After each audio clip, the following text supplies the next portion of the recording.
అనగనగా ఒక ఊరు. ఆ ఊరిలో లక్ష్మమ్మ అనే ఒక అవ్వ ఉండేది. లక్ష్మమ్మ చాలా మంచిది. అందరికీ సహాయం చేసేది.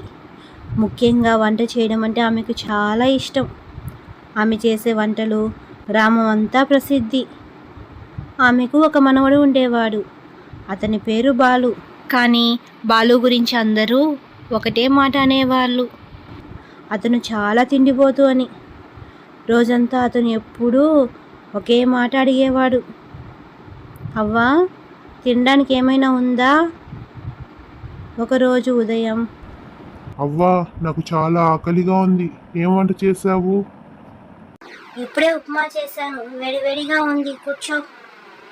బాలు వెంటనే ప్లేట్ తీసుకొని కూర్చున్నాడు. ఒక ప్లేట్ తిన్నాడు, ఇంకో ప్లేట్ తిన్నాడు, మూడో ప్లేట్ కూడా తిన్నాడు. అవ్వ ఆశ్చర్యపోయింది. అయ్యో బాలు, ఇంకెంత తింటావు? అవ్వా, నాకు చాలా ఆకలిగా ఉంది. బాలు తినే విధానం చూసి గ్రామస్తులు ఆశ్చర్యపోయేవారు. ఒకరోజు పక్కింటి రాములమ్మ వచ్చింది. లక్ష్మమ్మ, ఈ మనవడు రోజు ఎంత తింటాడో తెలుసా? అవునే, అతనికి తినడం అంటే చాలా ఇష్టం. అప్పటి నుండి గ్రామంలో ఒక చిన్న పుకారు మొదలయ్యింది, లక్ష్మమ్మ మనవడు తిండిపోతు అని. బాలు ఎక్కడికైనా వెళితే అక్కడ ఉన్న వాళ్ళంతా నవ్వుతూ చెప్పేవారు, ఇవాళ ఎన్ని ప్లేట్లు తింటావు బాలు? ఒకరోజు గ్రామంలో పెద్ద పండుగ జరిగింది. అందరూ ఒక పెద్ద విందు ఏర్పాటు చేశారు. అక్కడ ఎన్నో రకాల వంటలు ఉన్నాయి. పులిహోర, బిర్యానీ, గారెలు, లడ్డూలు, పాయసం. ఆ వంటలు చూసి బాలు ఎంతో సంతోషపడ్డాడు. అవ్వా, ఇవన్నీ నాకు చాలా ఇష్టం అని చెప్పి అతను తినడం ప్రారంభించాడు. ఒక ప్లేట్, 2 ప్లేట్లు, 3 ప్లేట్లు, చివరికి అందరూ ఆశ్చర్యపోయేలా చాలా తిన్నాడు.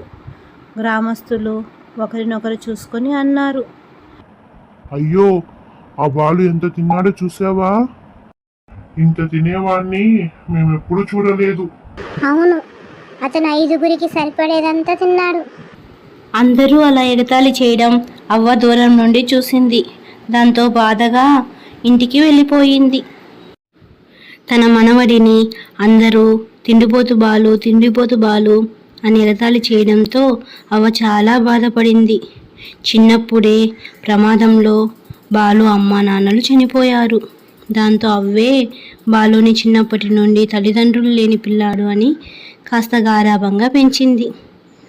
దాంతో బాలుకి తిండి పిచ్చి కాస్త అవచాటు మనవడు అవడంతో కొంచెం అమాయకత్వం ఎక్కువ. ఊరి వాళ్ళు ఎగతాళి చేయడం చూసిన అవ్వ అలా జరగకూడదంటే ఏం చేయాలి అని చాలాసేపు ఆలోచించింది. దాంతో అవ్వకి ఒకటే అనిపించింది, ఈ ఊరి వాళ్ళకు మాత్రమే తెలుసు తన మనవడు తిండిపోతు అని. రోజు ఎగతాళి చేస్తారు, కానీ బయట ఊరి వాళ్ళకు తెలియదు కదా. అక్కడికి వెళ్తే కాస్త అయినా తన మనవడికి తిండి పిచ్చి మాన్పించి ఏదైనా పనిలో పెడితే సరైపోతాడు, అక్కడన్నా గౌరవంగా బతకవచ్చు కదా అని ఆలోచించింది. కానీ ఆ ఊరు వదిలి వెళ్ళిపోవడానికి అవ్వ మనసు కలుక్కుమంది. తాను చిన్నప్పటి నుండి పుట్టి పెరిగిన ఇల్లు, తన వారి జ్ఞాపకాలను వదిలి వెళ్ళడానికి చాలా బాధపడింది.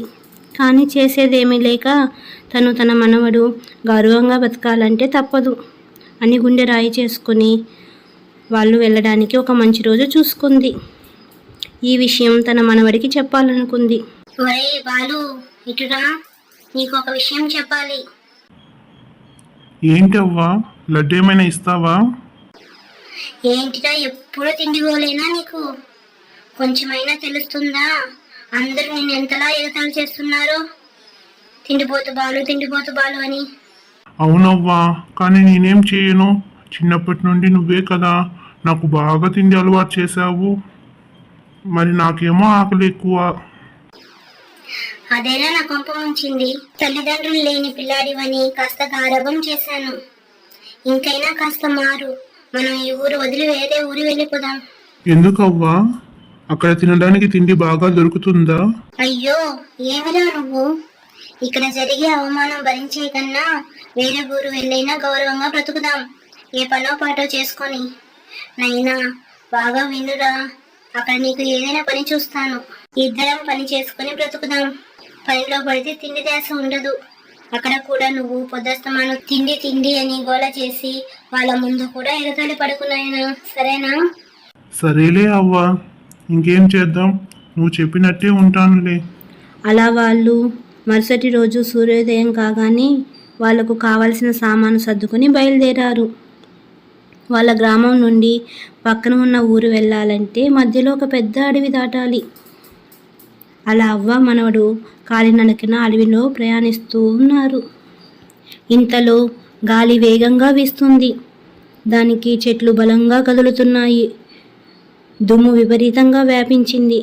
దాంతో అమాయకుడైన బాలు, అవ్వా, నాకు భయంగా ఉంది.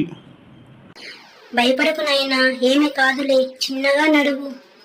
ఇంతలో ఒక పెద్ద చెట్టు గాలికి వేళ్లతో సహా వాళ్ళ మీద పడిపోయింది. భారీ చెట్టు కావడంతో ఇద్దరు అక్కడికక్కడే ప్రాణాలు కోల్పోయారు. కొంతకాలం తరువాత అలా ప్రాణాలు కోల్పోయిన అవ్వ మనవడు అక్కడే అడవిలో దెయ్యాలుగా తిరుగుతున్నారు. అవ్వా, నాకు ఆకలిగా ఉంది, తినడానికి ఏదైనా చూడు. ఒరే నాయనా, నీ ఈ తిండి గోలే మన కొంప ముంచింది. నీకు ఈ తిండి పిచ్చి లేకుంటే సంతోషంగా మనం మన ఊర్లోనే ఉండు. ఇప్పుడు చూడు, ఈ ప్రమాదం జరిగి చనిపోయి దెయ్యాలుగా తిరుగుతున్నాము. ఒకసారి నీ అవతారం చూసావా? ఎప్పుడు తిండి గోల వలన దెయ్యమైన కుంభకర్ణుడి తమ్ముడిలా ఉన్నావు.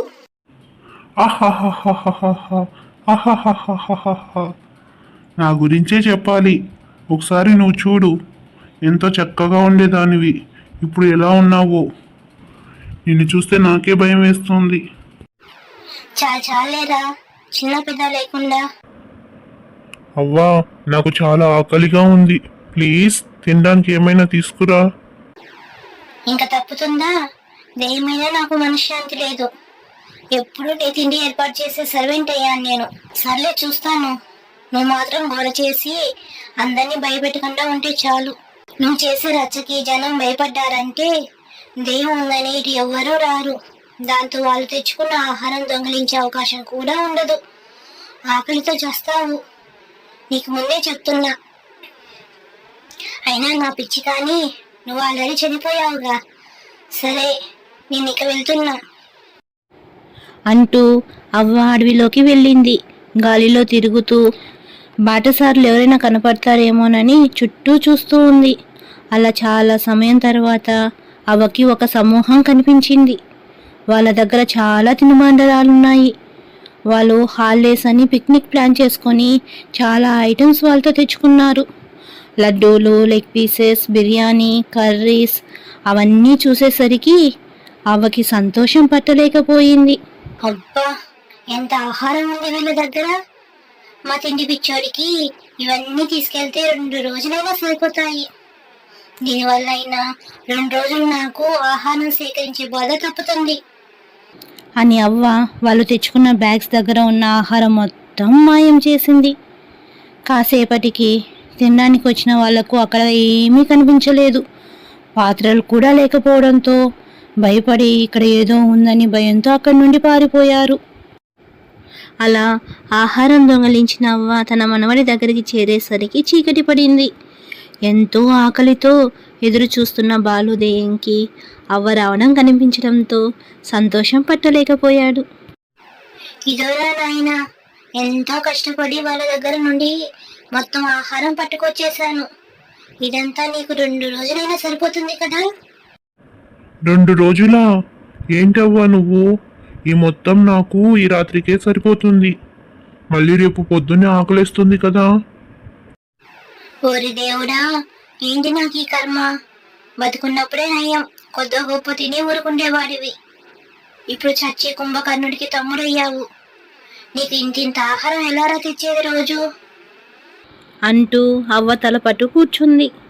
కానీ మన బాలు దెయ్యం మాత్రం ఇవి ఏవీ పట్టించుకోకుండా అవ్వ తెచ్చిన ఆహారం లాగిస్తున్నాడు.